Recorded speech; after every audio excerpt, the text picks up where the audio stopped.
السلام علیکم ورحمۃ اللہ وبرکاتہ۔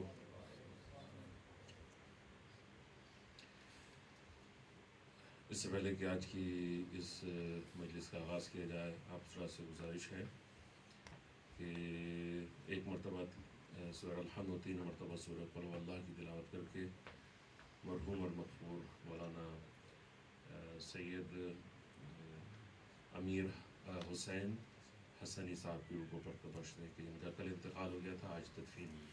الفاتحہ۔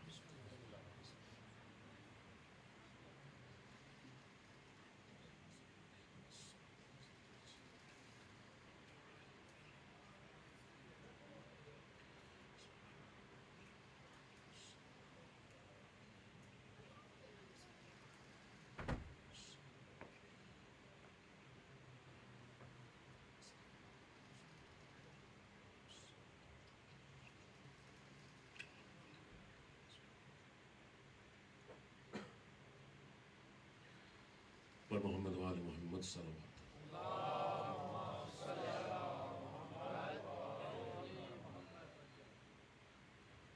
لا حول ولا قوة إلا بالله العلي العظيم۔ أعوذ بالله من الشيطان اللعين الرجيم۔ بسم الله الرحمن الرحيم۔ الحمد لله رب العالمين، الصلاة والسلام على أشرف الأنبياء والمرسلين، سيدنا ونبينا ومولانا ومولى الكونين، رسول الثقلين، جد الحسن والحسين، نبي القاسم المصطفى محمد،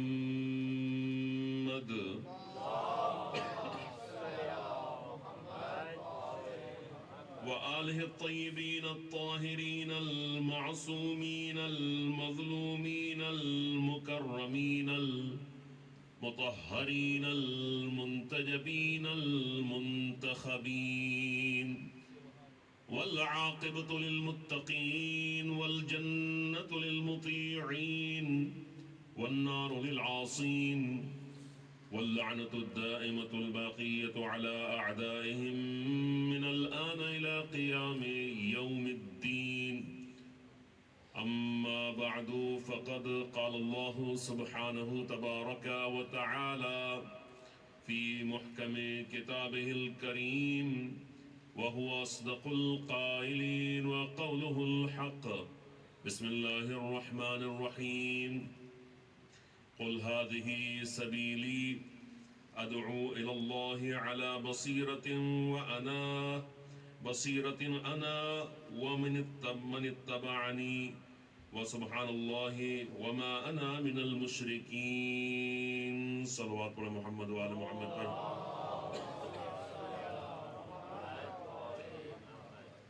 بسم الله الرحمن الرحيم۔ رب اشرح لي صدري ويسر لي أمري واحلل عقدة من لساني يفقهوا قولي۔ عزیزان محترم اور اہل بیت علیہ السلام کے معزز چاہنے والوں، جو گفتگو کا سلسلہ ہے، سلسلہ کربلا میں امام حسین علیہ السلام کی قربانی کے وہ کون سے تربیتی آثار ہیں کہ جن کو، یا دروس ہیں کہ جن کو ہم کو سیکھنا ہے۔ اور کل میں نے آپ کے سامنے یہ بات عرض کی تھی کہ یہ جو عزاداری ہے امام حسین علیہ السلام کی، اس کو ہم کو بطور رسم اور رواج انجام نہیں دینا چاہیے۔ یہ رسم و رواج نہیں ہے۔ جس طرح سے نماز کو عادت کے طور پہ پڑھنے کا کوئی خاص فائدہ نہیں ہے، جس طرح سے روزے کو عادت کے طور پر عادتاً انجام دینے کا کوئی خاص فائدہ نہیں ہے، اور اسی طرح سے جیسے ہم دعائے کمیل کبھی کبھی پڑھتے ہیں اور دعائے ندبہ پڑھتے ہیں اور قرآن پڑھتے ہیں، سورہ یاسین اور سورہ رحمان کی تلاوت ہوتی ہے، لیکن وہ عادتاً، تو اس کا کوئی خاص فائدہ نہیں ہے۔ اسی طرح سے آپ خود ہی غور کریں کہ جب قرآن کے پڑھنے کا عادتاً کوئی خاص فائدہ نہیں ہے، تو پھر عزاداری کا بطور رسم انجام دینا، اس کا کیا کوئی فائدہ ہو سکتا ہے؟ ہو سکتا ہے کہ آپ نے ایک رسم پوری کر دی۔ اور میں نے آپ کو سامنے عرض کیا تھا کہ جو سازش رچی گئی اور کی گئی، اور ابھی وہ سازش چل رہی ہے، ایسا نہیں ہے کہ وہ ختم ہو گئی۔ متوجہ شاید اب ہم ہو رہے ہیں، شاید، لیکن اس کے ساتھ ساتھ جو ہے وہ جو چھپے ہوئے ہاتھ ہیں، جن کو ہم دشمن کہتے ہیں، پتہ ابھی نہیں ہے کہ کون ہے وہ، ایکچولی کوئی سامنے آ کے دشمنی اس طرح سے نہیں کرتا ہے، لیکن سازشیں جو ہے وہ اتنی خطرناک ہوتی ہیں کہ جب آپ 50 سال کے بعد جو ہے تاریخ کو پیچھے مڑ کے دیکھتے ہیں تو آپ کو پتہ چلتا ہے کہ ارے یہ مثال کے طور پر جو ہے وہ ابھی جیسے وہابیت ہے، آپ تاریخ میں جا کے پڑھیے تو آپ کو پتہ چلے گا یہ ایک بہت بڑی سازش ہے جہاں پر ہم بیٹھے ہوئے ہیں۔ جیسے جو ہے وہ احمدیہ جو فرقہ ہے، سازش ہے یہ، ایسے ہی اپنے آپ جو ہے وہ آرگینکلی وجود میں سب چیزیں نہیں آ جاتی ہیں، بس جلا ایک دم سے جو ہے وہ نہیں، ایسے یہ شگوفہ جو ہے نہیں پھوٹتا ہے، یہ جو ہے وہ اس کے پیچھے بڑے بڑے مقاصد ہوتے ہیں اور اغراض ہوتے ہیں۔ تو اب جو بات جس چیز کی طرف مجھے اشارہ کرنا اور جو میری گفتگو کا حصہ ہے وہ یہ ہے کہ دین ایک ایسی چیز کا نام ہے کہ جو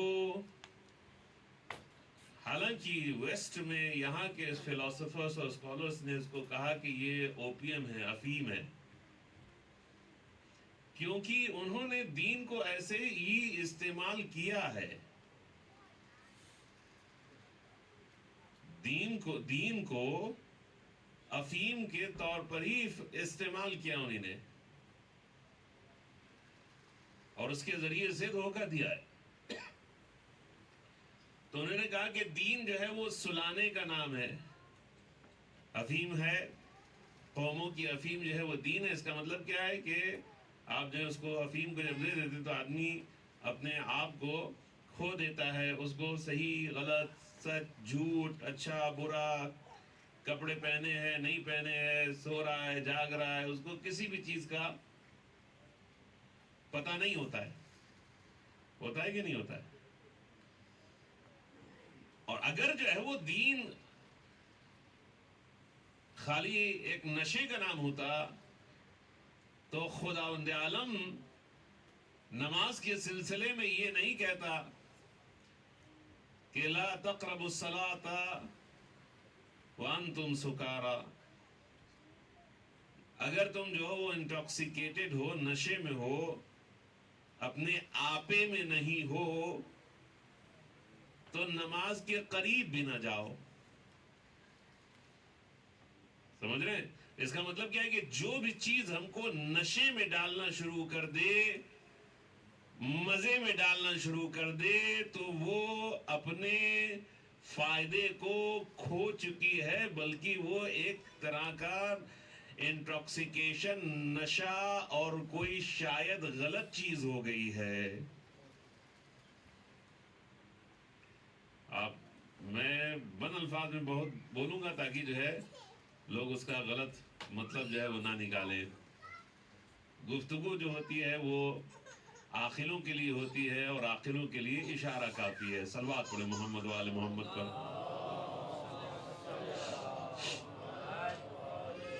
ہے نا؟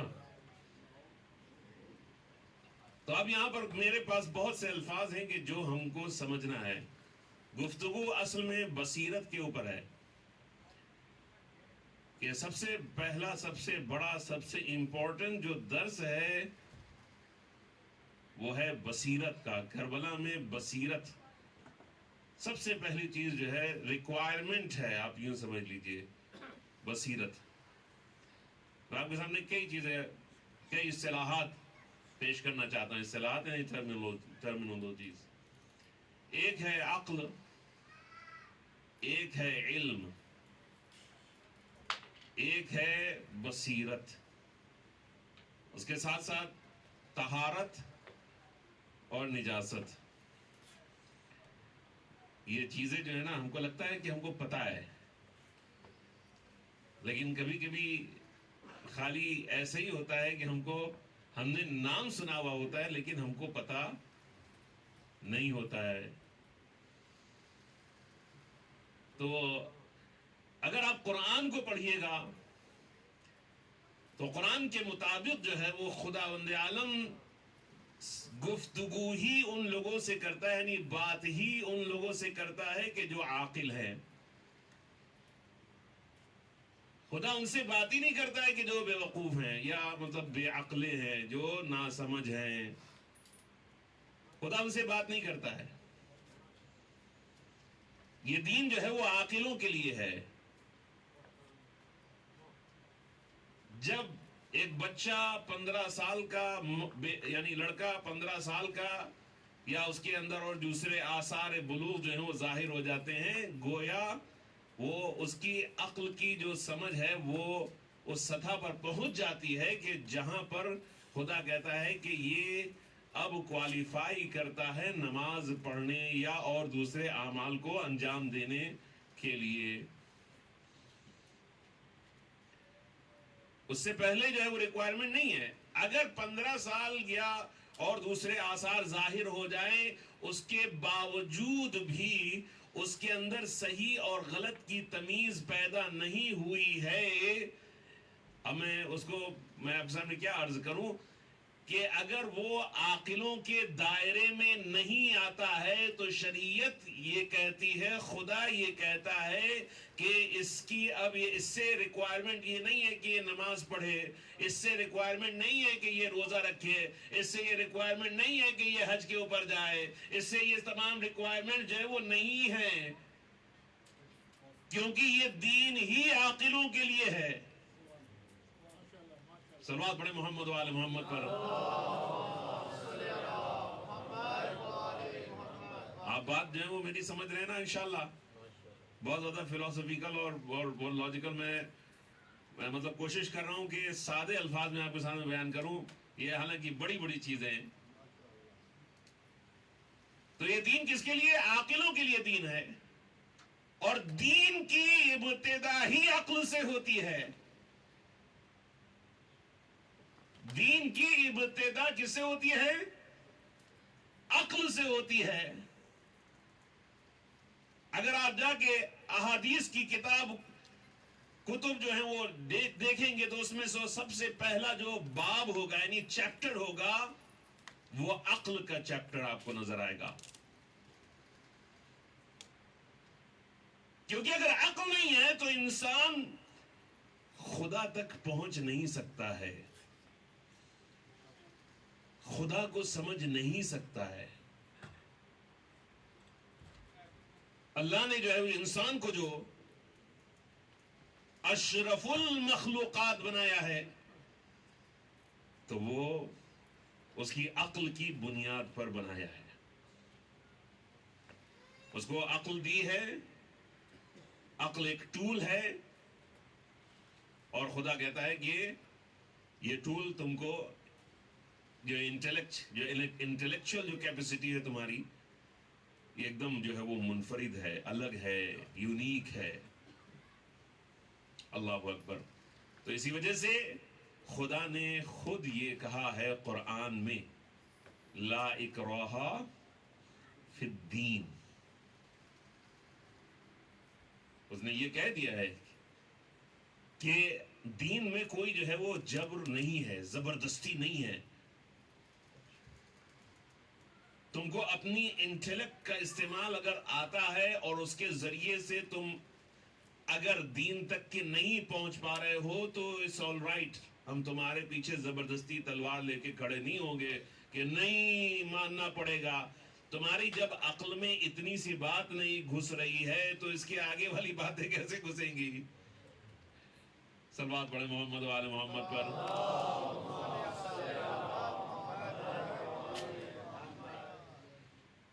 تو عقل کیا چیز ہے؟ ایک ٹول ہے، اور خدا کہتا ہے اس کو استعمال کرنا ہے. افلا یعقلون، کیا یہ غور نہیں کرتے ہیں؟ کیا یہ نہیں عقل کا استعمال نہیں کرتے ہیں؟ کیونکہ افلا یشعرون ہوگا جب کہا جائے کہ یہ غور نہیں کرتے ہیں.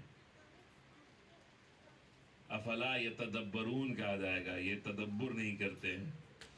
لیکن افلا یعقلون یعنی عقل کا استعمال نہیں کرتے ہیں. اور خدا نے اس افلا یعقلون جو ہے نا وہاں پہ استعمال کیا ہے جہاں پر وہ کہتا ہے کہ کچھ لوگ جو ہیں ان کا آرگیومنٹ یہ ہے کہ بھئی مشرکین یہ کہتے تھے کہ جو ہے ہم جو ہے وہ اپنے ان بتوں کے سامنے سر کو جو جھکاتے ہیں، ان بتوں کو جو مانتے ہیں، وہ اس وجہ سے مانتے ہیں کیونکہ ہم نے اپنے آباء و اجداد کو ایسا ہی کرتے ہوئے دیکھا تھا تو ہم ویسے ہی کرتے چلے آ رہے ہیں. تو خدا نے یہاں پر یہ آخر میں یہ استعمال کیا ہے افلا، اگر کیا تمہارے جو پرکھے تھے، پوروج تھے، تمہارے جو اینسیسٹرز تھے، تمہارے جو پرانے جو لوگ تھے، باپ دادا تھے، اجداد تھے، اگر وہ بے عقلے تھے تو کیا تم بھی بے عقلے رہو گے؟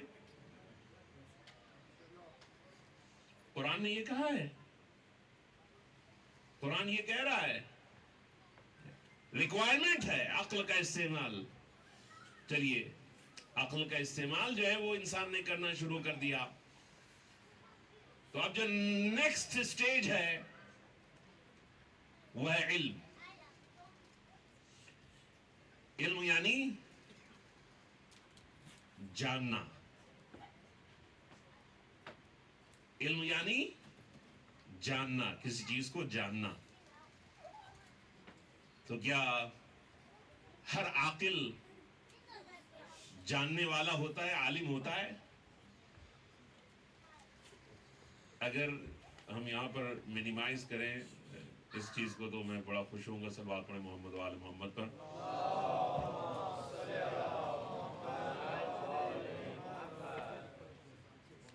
ایک بار پھر صلوات پڑھیں محمد و آل محمد پر.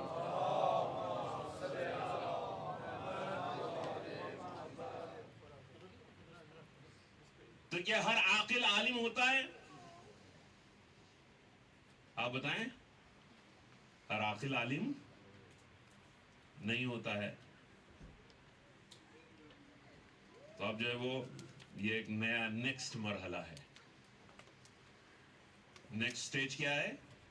خدا کہتا ہے کہ علم حاصل کرو. اگر عاقل ہو تو وہ علم حاصل کرو. یہ نیکسٹ مرحلہ ہے.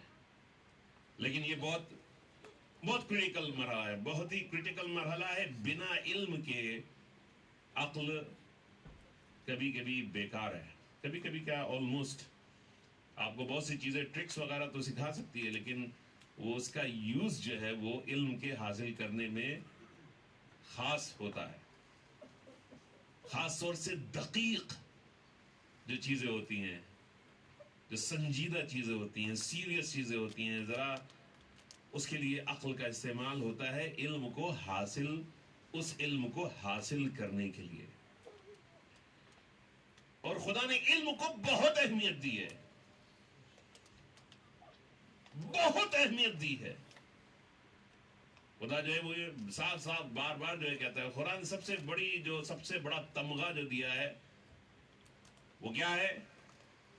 خدا کہتا ہے کہ هل يستوي الذين يعلمون والذين لا يعلمون، کیا وہ لوگ کہ جو جانتے ہیں ان لوگوں کے برابر ہو سکتے ہیں کہ جو نہیں جانتے ہیں؟ یہ سوال ہی عاقلوں سے ہے. اگر کسی کے پاس اتنی بھی عقل نہیں ہے کہ وہ عالم اور جاہل کے فرق کو نہ سمجھ سکے تو وہ بیکار ہے. صلوات پڑھیں محمد و آل محمد پر.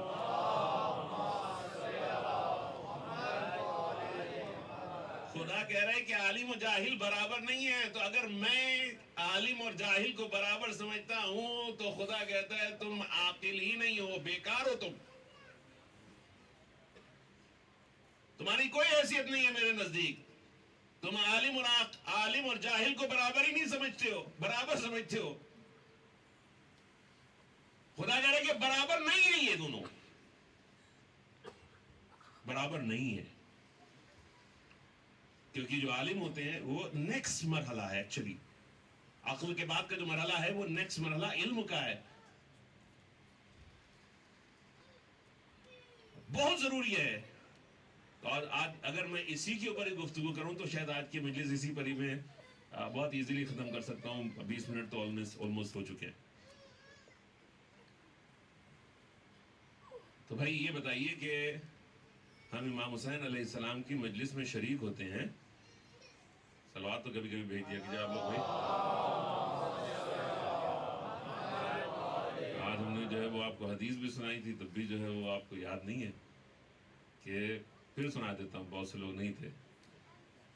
حقیقی معنوں میں کنجوس وہ ہے کہ جو پیغمبر اور میں ایڈ کر رہا ہوں ان کی آل کا نام سنے اور صلوات نہ بھیجے.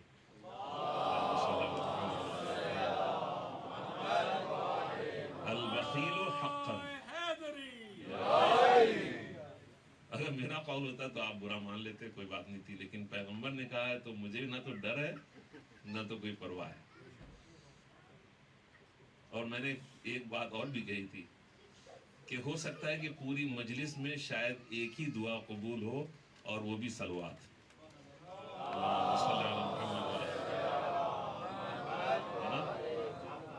بہت ہم مجلس میں آگے اپنے آپ کو سمجھتے ہیں کہ بہت بڑا میں نے کام کر لیا. پتہ چلا کہ دماغ کہیں بزنس میں ہے اور کسی بیماری میں ہے اور کسی بچے میں ہے اور کسی چیز میں ہے. لیکن اگر آپ نے صلوات بھیج دی تو انشاءاللہ وہ قبول ہو گئی تو انشاءاللہ اور بھی چیزوں کا بھی ثواب مل جائے گا.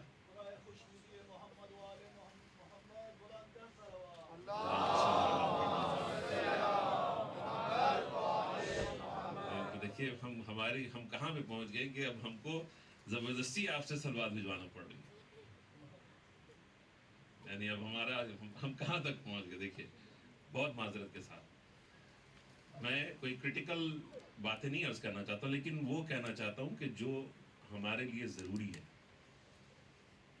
میں نے کل بھی عرض کیا تھا کہ انٹرٹینمنٹ مزہ بھی ہو سکتا ہے اور وہ بھی کہا جا سکتا ہے, بہت بڑی چیز نہیں ہے. 2-4 جملے ہی ادھر ادھر کے ایڈ کرنا ہوتے ہیں باقی. لیکن میں اپنے ضمیر کو خوش نہیں کر پاؤں گا. یعنی مطلب مجھے لگے گا کہ میں نے جو میری ڈیوٹی ہے نا وہ میں نے اپنی انجام نہیں دی.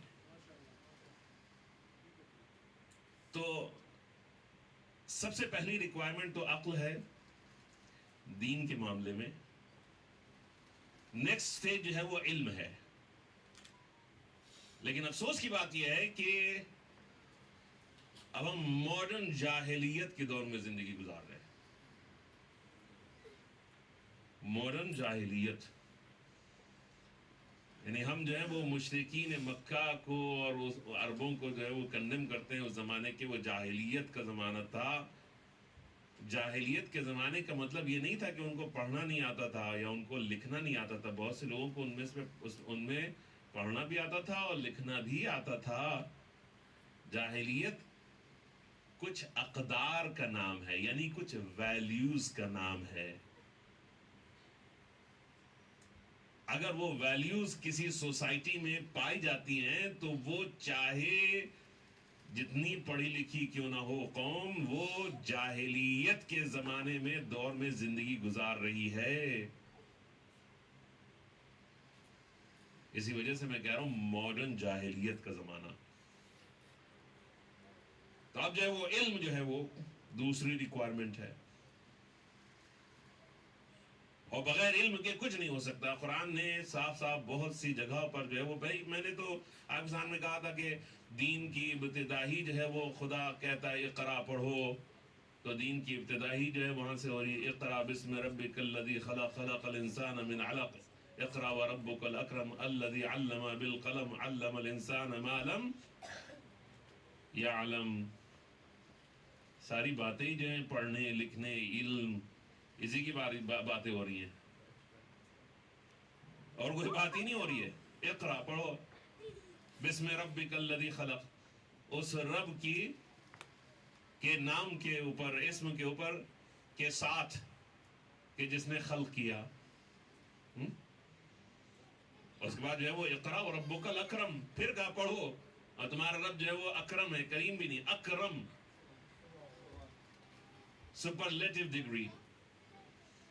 اقرا وربک الاکرم. اور اس کے بعد بھائی کرم کے بعد جو ہے وہ خدا کو کہنا چاہیے تھا میں نے تم کو کھانے کو دیا، میں نے تم کو پینے کو دیا، میں نے تم کو کپڑے پہننے کو دیے، میں نے تمہارے لیے زمین پیدا کی، اور میں نے تمہارے لیے آسمان جو ہے پیدا کیا، اور میں نے تمہارے لیے یہ بنایا وہ بنایا. اس نے کہا کہ نہیں، الذی علم بالقلم، جو سب سے امپورٹنٹ چیز جو ہم نے انسانیت تم کو دی ہے وہ تم کو تعلیم دی ہے قلم کے ذریعے سے. علم بالقلم، علم الانسان ما لم یعلم، اور وہ چیز سکھائی انسان کو، وہ چیزیں بتائی انسان کو کہ جو اس کو پتا نہیں تھیں.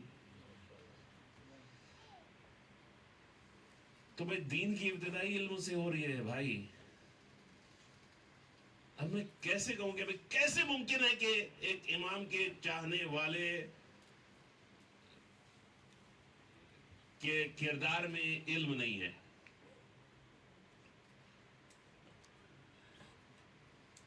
اور امام جو ہے وہ ایسی ایسی حدیثیں ملتی ہیں کہ ہر طرح کی باؤنڈریز کو ختم کر دیا ہے کہ تم کو چین جانا پڑے،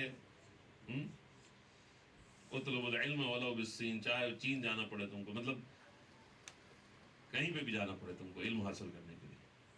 طلب العلم فریضۃ علی کل مسلم و مسلمہ، علم کا حاصل کرنا ہر مسلمان مرد اور عورت کے اوپر فریضہ ہے.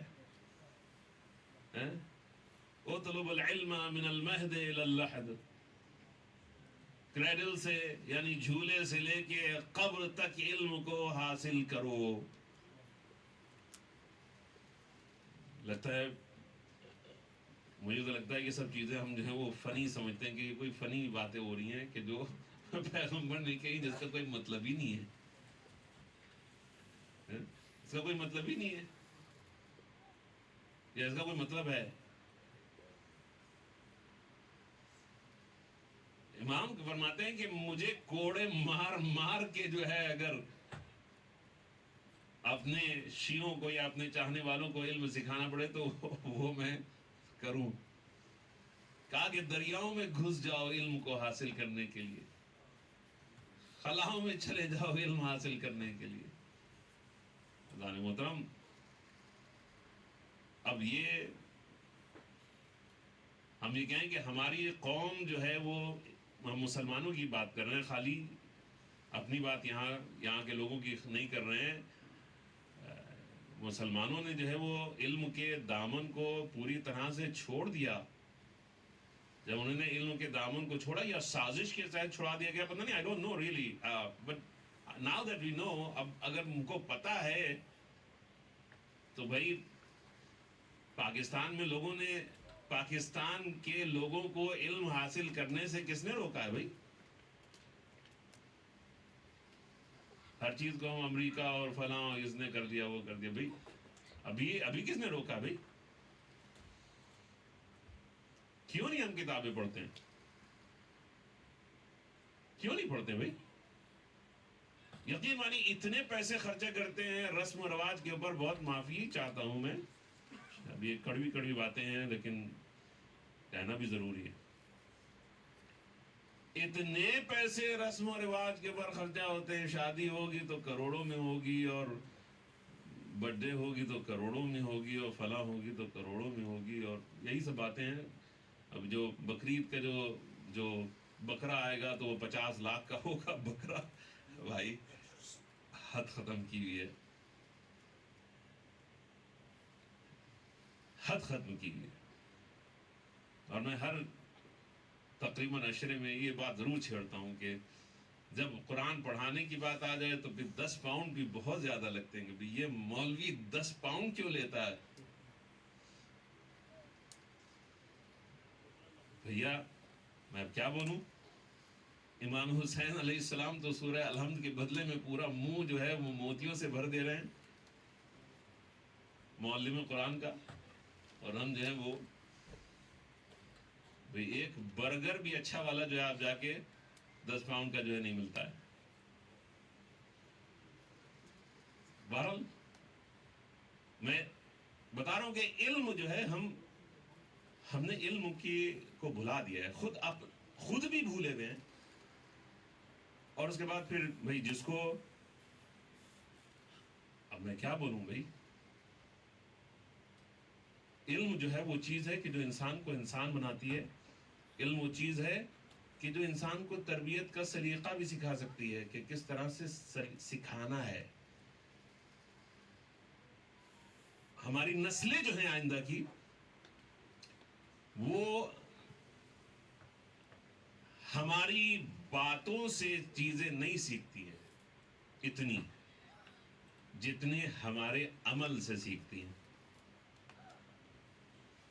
جس طرح کا کھانا گھر میں پکا کے کھلایا جائے گا بچے کو اس کی عادت پڑ جائے گی، چاہے وہ آپ بہت سا نمک زیادہ ڈالتے ہوں یا مرچیں زیادہ ڈالتے ہوں یا نہیں ڈالتے ہوں، چائے میں شکر بہت پیتے ہوں یا نہیں پیتے ہوں، جو بھی عادت بچے کو ڈال دیں گے اس کو وہی عادت رہے گی. اس کو کوئی پرابلم نہیں ہوگی. وہ کہے گا کہ مائی مدرس food is the best food, چاہے دوسرا کھا کے کہے کہ تھوک دے کے یہ کھانا تو کھانے لائق نہیں ہے، لیکن کہے گا میری ماں کا کھانا سب سے اچھا ہے. کیوں؟ اس لیے کہ بچپن سے اس کو اسی چیز کی عادت پڑ گئی ہے، عادت پڑ گئی ہے. تو بچے جو ہے وہ دیکھ کے سیکھتے ہیں کہ ماں باپ کا کردار کیا ہے. ماں باپ اگر جو ہے وہ دنیا کے چکر میں بھاگ رہے ہیں، خالی پیسے پیسے پیسے پیسے پیسے پیسے پیسے، بسم اللہ الرحمن الرحیم، $1 $2 $1000 $1,000,000، بھائی ایک گھر 2 گھر 1 گاڑی، یہی جب اس کی تسبیح پڑھی جائے گی، یہی تسبیح چلتی ہے، یہ باتیں ہی نہیں ہوتی ہیں کچھ. ایک کپڑا دوسرا کپڑا، ایک ڈریس دوسرا ڈریس تیسرا ڈریس، کیا باتیں ہو رہی بھائی، اور کوئی بات ہی نہیں ہے، اور کوئی بات ہی نہیں ہے. پیسے پیسے پیسے پیسے پیسے پیسے اور کچھ نہیں. نماز میں بھی اللہ پیسے دے دے، دعا میں بھی اللہ پیسے دے دے، جب روزی کی بات کرتے ہیں تو اللہ پیسے دے دے بھائی.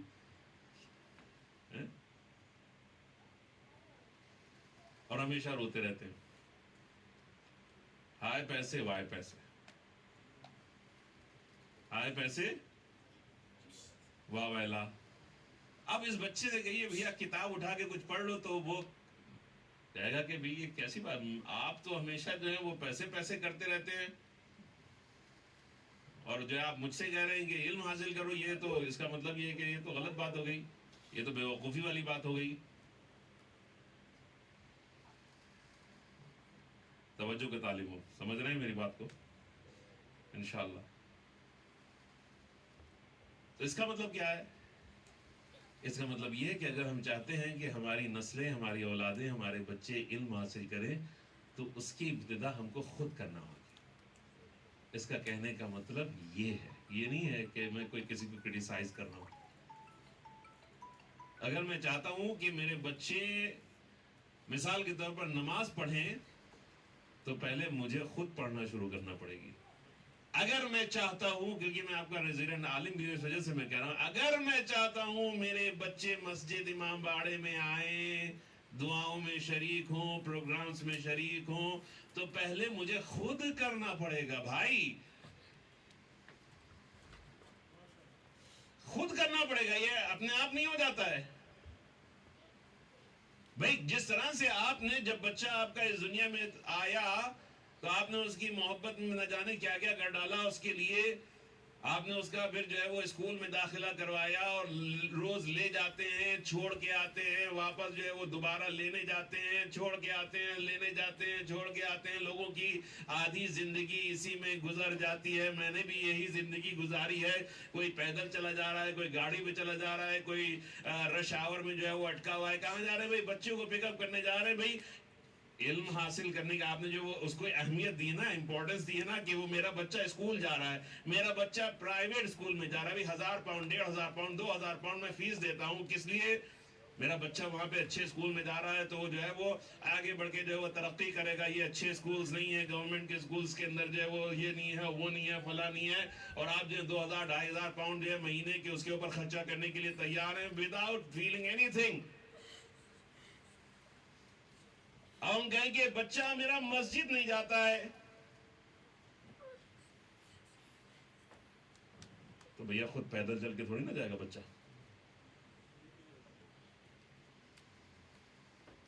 آپ کو خود بھی آنا پڑے گا. پہلے تو سب سے پہلی بات تو یہ آپ کو خود آنا پڑے گا، دوسرے اپنے بچے کو لے کے آنا پڑے گا.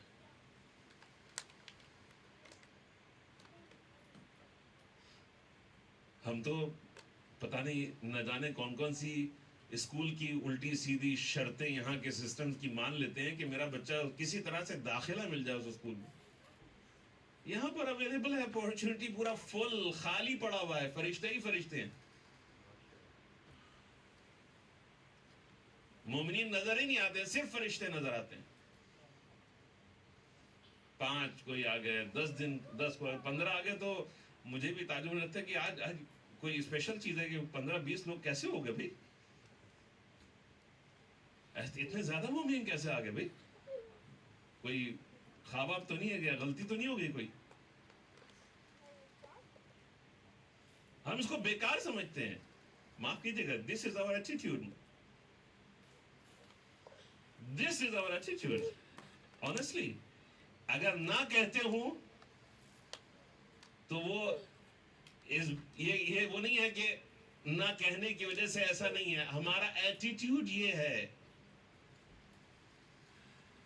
زبان سے تو نہیں کہتے ہیں، لیکن جب عمل کا مسئلہ آتا ہے تو یہی ہے.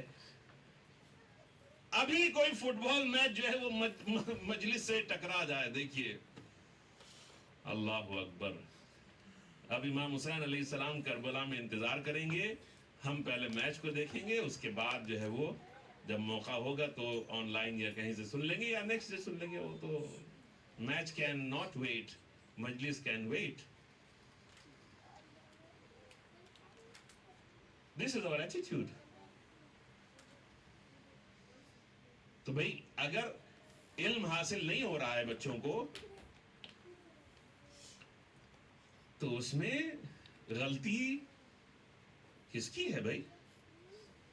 آپ کس کو بلیم کریں گے؟ اب یہاں پر جو وہ اسکول کھلا ہوا ہے تو اب بچہ پہلے تو اس نے کمپلسری بنا کے رکھا ہے، آپ کو لے ہی جانا پڑے گا.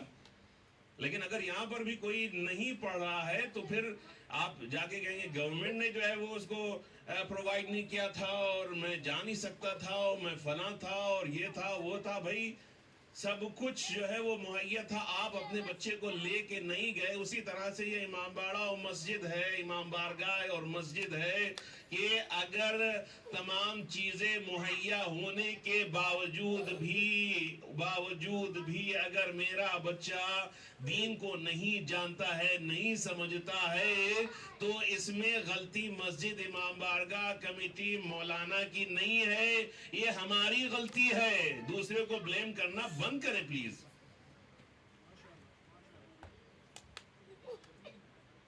ہر آدمی کی ذمہ داری اس کے خود کندھوں کے اوپر. بھائی اگر کوئی جہنم میں جا رہا ہے وہ قیامت کے دن کہے گا کہ اس مولوی کی وجہ سے میں جہنم کہے گا.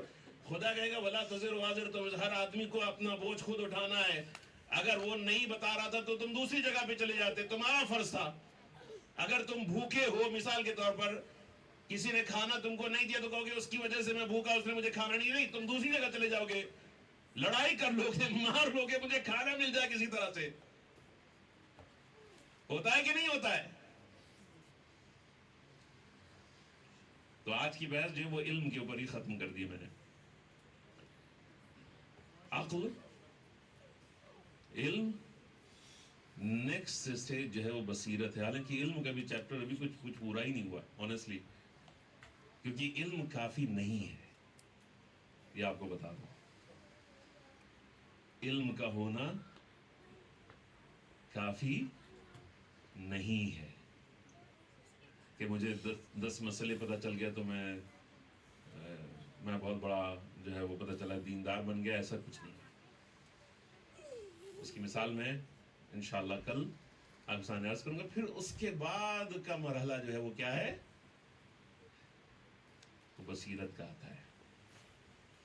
اس کے بعد کا مرحلہ ہے. سب سے پہلے تو ہم ان سٹیجز کو کور کریں. اذان محترم بہت ضروری ہے. کربلا کے دروس میں سے ایک درس یہی ہے. وقت جو ہے وہ بہت تیزی سے گزر گیا. میں نے 8:45 پہ شروع کی تھی. میں آپ کو پہلے سے بتا دوں, وہ لوگ گھڑی کو نہ دیکھیں تاکہ جو ہے وہ میں اوور ٹائم نہیں ہوں.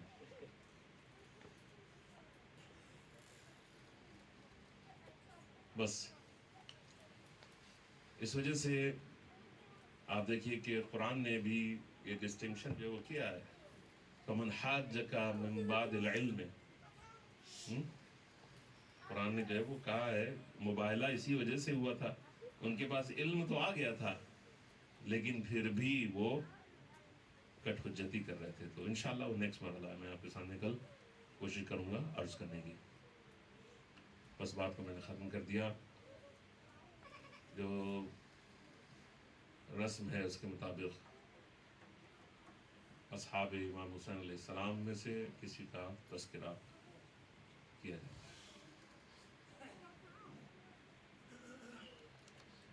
بصیرت کی اتنی اہمیت جو ہے وہ انشاءاللہ کل میں عرض کروں گا. اور بھی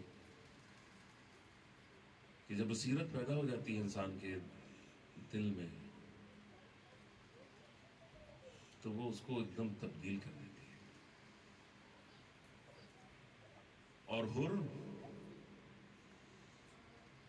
وہی شخص ہے کہ جو اتنا خوش نصیب ہے کہ اس کو شب عاشور سے گزرتے گزرتے صبح عاشور تک کے بصیرت حاصل ہو گئی. جب بصیرت حاصل ہو گئی تو بس اب وہ رک ہی نہیں سکتا تھا اس جگہ پر. ہاں, روایت کے جملے مجھے بہت ہی مختصر کر کے آپ کے سامنے مسائل کو عرض کرنا پڑے گا, اور جس کے لیے میں معافی بھی چاہتا ہوں. کہ بصیرت جو ہے جب حر کی آنکھیں کھل گئیں, دل کی آنکھیں کھل گئیں, تو روایت کے جملے یہ ہیں کہ اس کے جو ملنے والے ہیں, اس کے جو دوست ہیں یا جو اس کے ساتھی ہیں, وہ دیکھ رہے ہیں کہ کپ کپا رہا ہے اور تھر تھرا رہا ہے اور چہرے کا رنگ بدلا ہوا ہے, چہرے کا رنگ اڑا ہوا ہے. ہاں, ایک مرتبہ کسی نے پوچھ بھی لیا کہ قرہ بن قیس, وہ کہتا ہے کہ اگر کوئی مجھ سے پوچھتا کہ کوفے میں سب سے زیادہ بہادر شخص کون ہے تو میں تیرا نام لیتا, اور تیری یہ حالت میں دیکھ رہا ہوں. مطلب حر نے جواب دیا کہ کیا تو یہ سمجھتا ہے کہ میں موت کی خوف سے جو ہے اس طرح سے گھبرا رہا ہوں؟ نہیں, میرے ایک طرف جو ہے وہ جنت ہے اور ایک طرف جہنم ہے, اور میں جہنم میں جانے کے لیے تیار نہیں ہوں. اور اس کے بعد اس کو یقین نہیں ہو رہا تھا کہ واقعاً کیا یہ ممکن ہے کہ رسول کے نواسے کو, وہی قوم کی جو رسول کا کلمہ پڑھنے والی ہے, رسول کے نواسے کو قتل کرنے کے لیے تیار ہو جائے گی. ہاں, وہ یہ سمجھ رہا تھا کہ شاید جو ہے وہ یہ ڈرانے اور دھمکانے کی کاروائی جو ہے وہ چل رہی ہے, امام حسین کو زبردستی تسلیم کرانا ہے. لیکن جب جو ہے وہ گیا اور جانے کے بعد جو ہے وہ عمر ابن سعد سے جو ہے وہ کہا کہ کیا یہ واقعاً جو ہے وہ ایسا ہی ہے کہ تم جو ہو وہ رسول کے نواسے کو جو ہے وہ قتل کرو؟ اپنے الفاظ میں میں بیان کر رہا ہوں اور بہت سی زبان حال میں آپ کے سامنے عرض کر رہا ہوں کہ کیا تم جو ہے واقعاً جو ہے وہ رسول کے نواسے کو جو ہے وہ قتل کر دو گے؟ تو یہ کہا اس نے کہ ہاں, کل کا جو دن ہے وہ دن ایسا ہے کہ جب یہ کربلا کا میدان کٹے ہوئے ہاتھ پیروں سے اور سروں سے جو ہے وہ بھر جائے گا. بس جب حر نے جو ہے اس بات کو سنا تو اب پوری طرح سے کلیئرٹی جو ہے وہ آ گئی, پوری طرح سے اس کی دل کی آنکھیں کھل گئیں, بصیرت جو ہے وہ آ گئی, اور اب جو ہے وہ اس نے عہد طے کر لیا کہ اب جو ہے وہ اسے حسین کی طرف جانا ہے. جب جیسے ہی جو ہے وہ باہر نکلا تو اس نے طے کر لیا کہ بس میں جا رہا ہوں حسین کی طرف. آیا اپنے خیمے میں, ہاں اس بہت سی روایتیں ہیں, بھائی ہے, غلام ہے, بیٹا ہے, اور یہ سب جو ہے وہ چلتے ہیں. کس طرف وہ کہہ کے جاتا ہے کہ میں اب جا رہا ہوں حسین کی طرف. ہاں ادھر سے یہ ہر چلا ہے اور اس کے چھوٹا سا یہ قافلہ, چھوٹے سے 2-4 لوگ جو ہے وہ چل رہے ہیں, اور ادھر سے جو ہے وہ یہ دشمن یہ سمجھا کہ ہر جو ہے وہ جوش شجاعت میں پہلے ہی جو ہے وہ جنگ کرنے کے لیے جا رہا ہے. لیکن جو ہے یہ ماجرا اس وقت کھلا کہ جب تھوڑی دور جو ہے پہنچ گیا, حسین کے خیمے سے قریب ہوتے ہوتے ایک مرتبہ رک گیا, اور رکنے کے بعد یہاں پر ملتا ہے کہ اپنے بیٹے سے کہا کہ مجھے بڑی شرمندگی ہے, مجھے بڑی شرمندگی ہے, میں بہت بڑا مجرم ہوں, میں نے بہت بڑا جرم کیا ہے. ہاں مجھے حسین سے شرم آ رہی ہے, ہاں مجھے حسین سے شرم آ رہی ہے. ہاں بیٹا میرے منہ کو میری ابا سے چھپا دو. ہاں ابا کے دامن کو, ابا کو منہ کے اوپر ہر کے ڈال دیا, اور پھر اس کے بعد کہا کہ میں بہت بڑا مجرم ہوں. اور جب مجرم کسی دربار میں جاتا ہے کسی جج کے سامنے, تو اس کے ہاتھ بندھے ہوئے تھے, میرے ہاتھوں کو باندھ دو. ہاتھ بھی جو ہے رومال سے باندھ دیے گئے. بس میں مختصر کر کے آپ کے سامنے عرض کر رہا ہوں, خدا کی قسم مجھے بہت سی چیزیں آپ کے سامنے عرض کرنا تھی. روایت بتاتی ہے کہ ادھر حسین محو عبادت ہے, خدا کی عبادت میں آنکھیں بند ہیں. ہر نے اپنے آپ کو حسین کے پیروں کے قدموں کے اوپر ڈال دیا. جب حسین کے قدموں پر ہر نے ڈال دیا اپنے آپ کو, تو حسین نے ایک مرثیہ پڑھا ہے. یہ مرثیہ کیا ہے؟ ایک مرتبہ حسین کہتے ہیں, کیونکہ منہ بھی چھپا ہوا ہے, پتہ نہیں ہے کون ہے, کہا کہ ارے آج تو مجھے کوئی سلام کے لائق نہیں سمجھ رہا ہے. یہ کون ہے کہ جو مجھے اپنے آپ کو میرے قدموں پہ گرائے دیتا ہے. ایک بس ہر نے تعارف کرنے کے بعد کہا, یہ بتائیے اے پسر رسول, کیا میری بھی خطا معاف ہو سکتی ہے؟ اللہ اکبر. 14 صدیاں گزرنے کے بعد آج میں دیکھ رہا ہوں, اگر علی اکبر کے سینے پہ برچی لگی ہے تو اگر دیکھا جائے نہ ہر راستہ روکتا نہ علی اکبر کے سینے پہ برچی لگتی. جناب قاسم پامال ہوں گے تو یہ ہر کی وجہ سے ہے, جناب سکینہ کے در چریں گے تو ہر کی وجہ سے ہے, عباس کے بازو کٹیں گے تو ہر کی وجہ سے ہے, بلکہ حسین کی شہادت اگر ہوگی تو وہ ہر کی وجہ سے ہے. تمام مصیبتیں یہ ہر کی وجہ سے ہیں. اللہ اکبر.